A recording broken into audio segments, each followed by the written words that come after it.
T. हाँ हाँ या ओके। पोपटलाल। पता नहीं ये क्यों याद आ रहा है मुझे, पर एक कोई तो एपिसोड शूट कर रहे थे हम लोग जिसमें वो ना बहुत ज़्यादा गुस्सा हो जाते हैं, कैरेक्टर में बहुत ज़्यादा गुस्सा हो जाते हैं, और वो किसी को तो बेवकूफ़ बेवकूफ़ ऐसे कुछ तो बोल रहे हैं, पर वो इतना ज़्यादा गुस्से में थे कि वो जब बेवकूफ़ बोल रहे थे तो वो बेवकूफ़ बेवकूफ़ ऐसे कुछ तो सुनाई दे रहा था। और अब मैं उनके बारे में सोचती हूँ तो मुझे बेवकूफ़ ही याद आता है सबसे पहले, पता नहीं क्यों। But but also very sweet, very gentle, very nice person. भिड़े साहब। Extremely funny. The amount of times उन्होंने मुझको जमीन पे गिरा गिरा के हंसाया है, मतलब मैं हंस हंस के गिरी हूँ। ऑब्वियसली। ओके सीरियसली वो तो बहुत स्ट्रिक्ट नजर आते हैं, आत्माराम तुकाराम बहुत भिड़े। ज्यादा फनी है वो, बहुत मतलब ऑल्सो क्योंकि हमारे सीन्स आपस में काफी ज्यादा होते थे, तो कितनी बार मुझे और सोनालिका दीदी को, जो माधवी का किरदार निभाती हैं, बहुत ज़्यादा हंसाते थे यार हमको। हम स्ट्रेट फेस ही नहीं रख पाते थे हम लोग। एक हम तीनों का जो सीन होता था वो शूट करते टाइम बहुत हंसाते हैं वो, बहुत काफी रीटेक्स लिए मतलब, तो फिर बहुत सारे बहुत सारे। Madhavi Bhide. Again very funny. उनको और मंदार अंकल को, भिड़े और माधवी को साथ में देखना on end of camera both is very funny. And with Madhvi, matlab she was almost like my she is my on screen mother, पर also ऐसे off the camera also we had like a really nice mother daughter thing going on. आप लोग बहुत सारे show में आप लोग बहुत सारे फेस्टिवल सेलिब्रेट करते थे।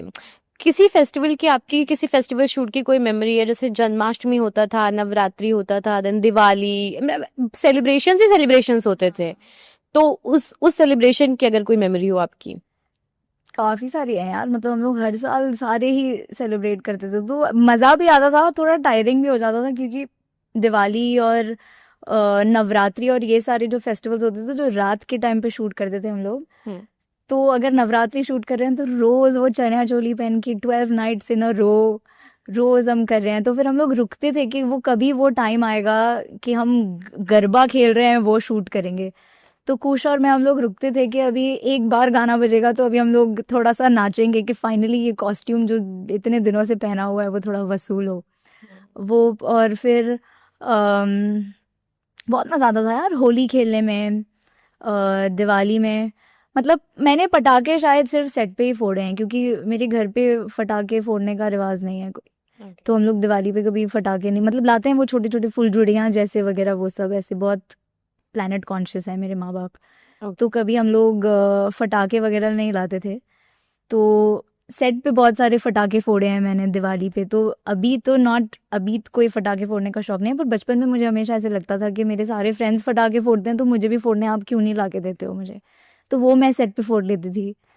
तो and used to just like get dressed up, और त्योहारों का मतलब ही क्या होता है, मिठाइयाँ खाना, नए नए कपड़े पहनना, तो सेम कपड़े रोज पहन रहे हो, पर मज़ा आता था तैयार होने में। या ओके कूल।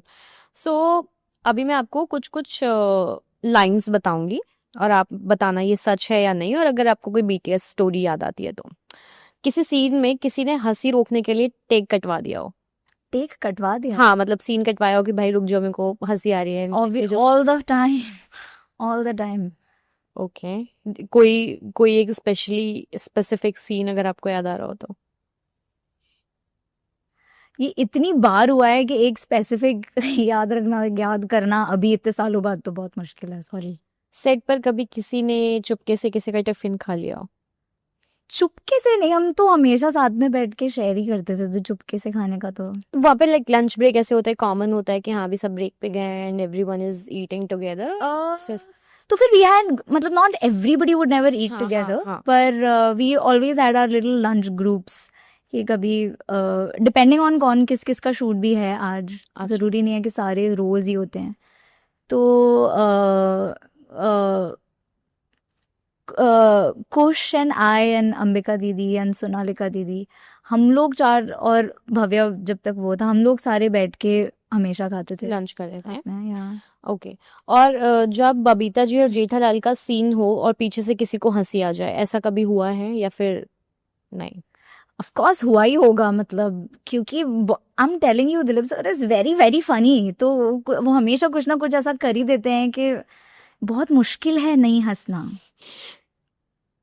कोई लाइन सडनली ऐसे अचानक से भूल गया हो और कुछ मेजर हो गया हो, वैसा कुछ? मतलब इन जनरल तो सब भी भूलते ही हैं, बट किसी स्पेसिफिक सीरियस जगह पे लाइन अटक गई? ऐसा मुझे याद आ रहा है मेरे साथ हुआ था एक बार। तो फिर इन माय इनिशियल डेज जब मेरे सीन्स होते थे सारे सीनियर एक्टर्स के साथ, तो मैं बहुत नर्वस हो जाती थी। और अगर मेरी बहुत सारी लाइंस है वो सीन में, तो मुझे I to get very like I need to get it right, I need to get it right, मेरी वजह से बहुत सारे रीटेक्स नहीं होने चाहिए। And there was this one scene जिसमें जेठालाल कम्स टू भिडे's house and it's Bhide, Madhavi, me and Jethalal, and there was this one line जिस पे I just couldn't get this one word right, और 3-4 मे बी शायद 5-6 टेक्स हो गए, and I just couldn't get it right, and I was so कि you know like I am wasting everybody's time over here. तो I for some reason I think has a slight bit of trauma कि किसी ने मुझे कुछ बोला नहीं या डांटा नहीं, पर मुझे बहुत ऐसे लगा कि मेरे वजह से दिलीप सर का टाइम वेस्ट हो रहा है या मंदार अंकल का टाइम वेस्ट हो रहा है, या इट्स जस्ट स्कैरी। ओके। कोई ऐसा सीन जिसे शूट करने के बाद सब इमोशनल हो गए हो काफी? आई थिंक जब when I was exiting the show, I remember, yeah, I think, matlab, also because it was heavy for me also a little bit, क्योंकि even though I chose to do this, I did work here for 7 years and I knew कि जो मैं इतने सारे सालों से इन लोगों को जो रोज मिल रही हूँ कल से नहीं मिलूंगी, तो थोड़ा सा ओवरवेलमिंग तो था, या ओके। ऑल्सो यार जब हमें पता है कि कोई शो छोड़ के जा रहा है और ये उनका लास्ट एपिसोड है या लास्ट डे ऑफ शूट या लास्ट सीन है, तो थोड़ा सा सैड तो हो जाता था। So this show is very one of the longest, मतलब बहुत वक्त से चल रहा है, 2008 से अभी तक चल ही रहा है ये शो। बीच में बहुत सारे कैरेक्टर्स भी चेंज हुए, एवरीथिंग, बट जो टप्पू सेना है ना, उसमें हमेशा टप्पू सेना को हमेशा किड दिखाया गया। मीनवाइल अब वो बड़े भी हो गए हैं, बट अगेन वो किड चाइल्डिश बिहेवियर दिखाते हैं, जिसकी वजह से कई बार ये बैकलैश भी मिलता है, बिकॉज शो का जो एक पॉपुलैरिटी उस टाइम पे था ना, हमारे टाइम पे, हमारे जमाने में, वो अब कहीं कहीं पे नजर नहीं आ रहा है। डू यू रियली थिंक कि ये चीज, मतलब ये है एक रीजन?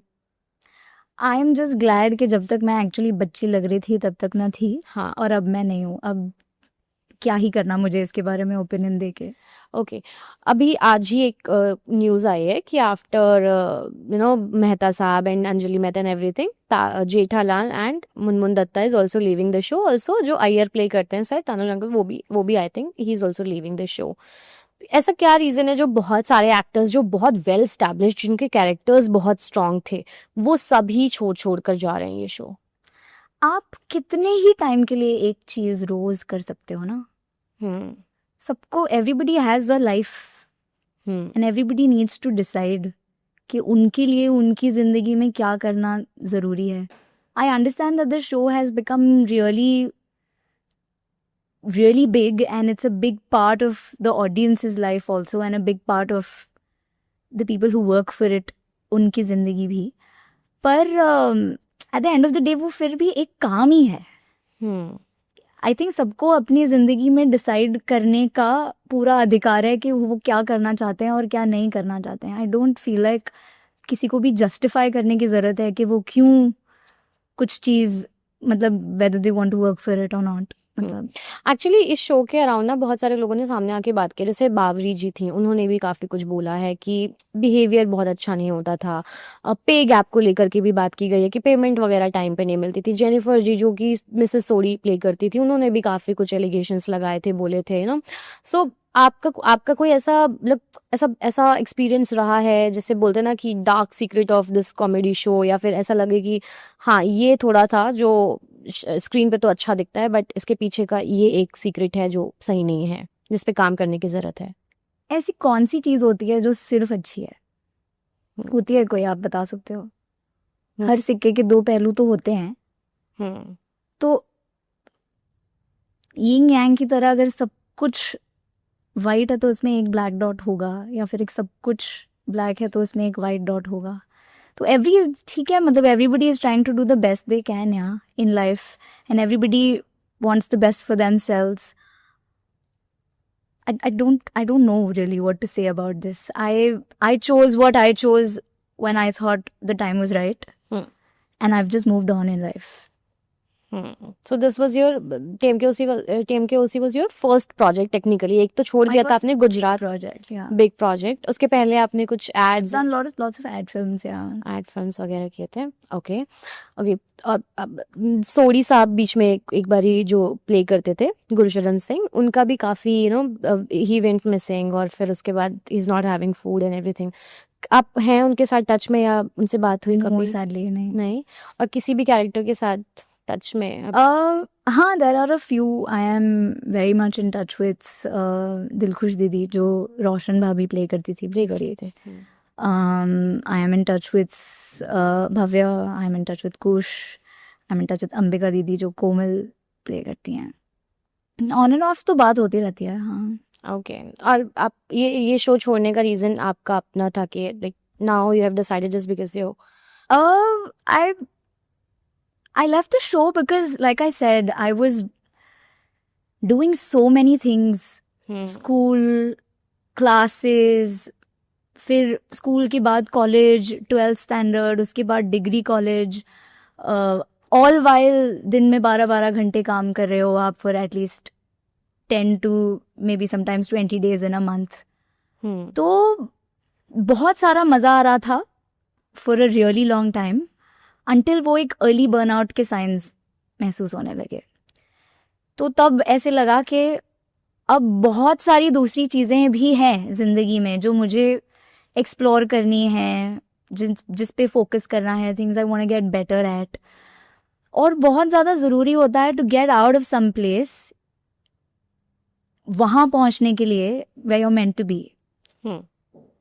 तो I felt like it was very, very important for my own personal growth to get out of here, to get out of this space, to make something else, something better out of my life. And 7 years is a long, long time to devote to one thing. मुझे मेरे education पे primarily focus करना था. I was doing my bachelor's in films, television and new media productions at the time. I was in my second year, I think. So then I started going to college every day, which was great. I made so many, मतलब मैं कितने सारे दोस्ती नहीं बना पाई school college वगैरह. School तो of course, but in my junior college और माय डिग्री कॉलेज, क्योंकि मेरे पास इनफ टाइम ही नहीं होता था टू एक्चुअली गो इंटरैक्ट और एक लॉन्गर ड्यूरेशन पे किसी के साथ आप थोड़ा कुछ जेल कर सको. So it was very important. It had become very important that time for me to realize that I want to focus more on my personal life and growth than just continue to do the same thing every day. And one day you just decided कि नहीं अब नहीं होगा and just I yeah. I also went through a lot of different things while I was in the show. I had a huge medical episode in my maybe fourth or fifth year in the show, where I was very, very, very, very sick for about like a year and a half, 2 years. So I was also recovering. मेरा वो recovery के बाद जिंदगी की तरफ नज़रिया पूरा change हो गया था, perspective change हो गया था. The things that I wanted before were not the things that I wanted at the moment to be in my life anymore. So just felt like the right decision, and it has 100% been the right decision. I've never looked back and said maybe